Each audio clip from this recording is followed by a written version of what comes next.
Hello everyone, today we are entering Hamogawe Beach. I was invited to witness the opening of one of the best villa here at Hamogawe Beach. Actually guys, this is my first time na gi-invite og mga inani nga event. Kaya I'm so happy and blessed. Kaya wala dyan ko na-expect ani. Well anyway, invited po ato ang mga city councilors like Honorable Doc Jed Innomerables, Renz Lacorte, and Clavel Andavid.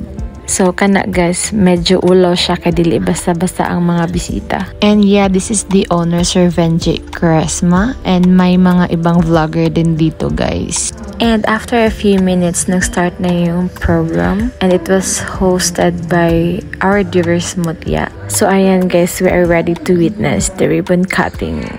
3, 2, 1!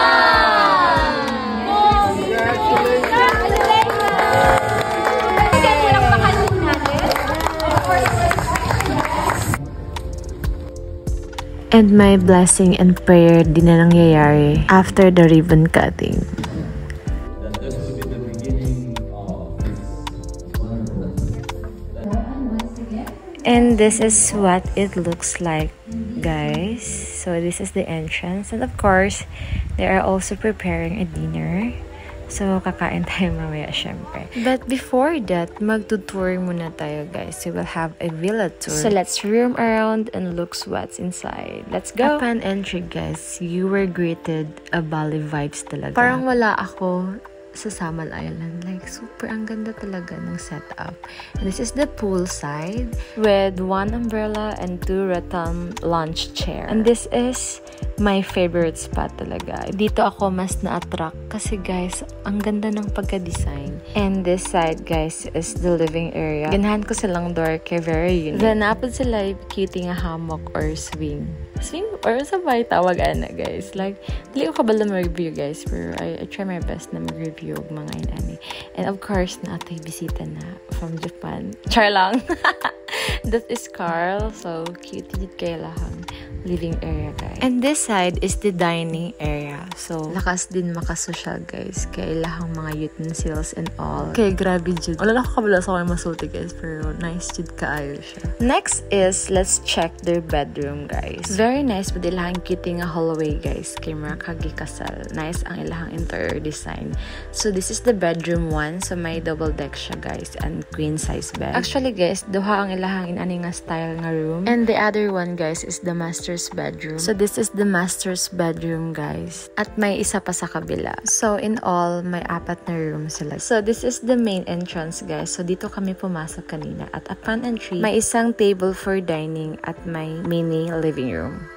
And they also have a mini bar guys. So katong first nato nga gitour nga living room ganina is beside ato na siya mini bar. So you can order drinks, wine, coffee or whatsoever. At exactly 5:30 PM nag-start na yung part 2 ng program. And our city councilors and other guests give their heartfelt message to everyone, especially to the owner. Congratulations! And of course, dili jud dapat malimtan ang photo off with the owner and other guests. Welcome to Bali! Sama! And right after the program, it's dinner time. So, let's try this healthy buffet style. So, ang daming food menu nila guys. Like, super. Malibog ka kung unsay mohang gusto unahan kaunan. So, let's eat guys! I don't know kung sa akong magipang kuha guys. Daghan kay food pero malang dyan akong nadali-dali og kuha. And then, wala ko kaila sa uban food guys to be honest. Well, lami man po ilang mga food guys.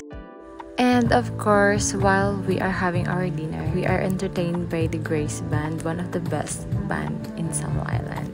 Presentation here in Mindanao, which is also available only in the wine barrel, still owned by Sir Benji Corresma. So once again, Chef Janelle with Pasta Alla Rosa.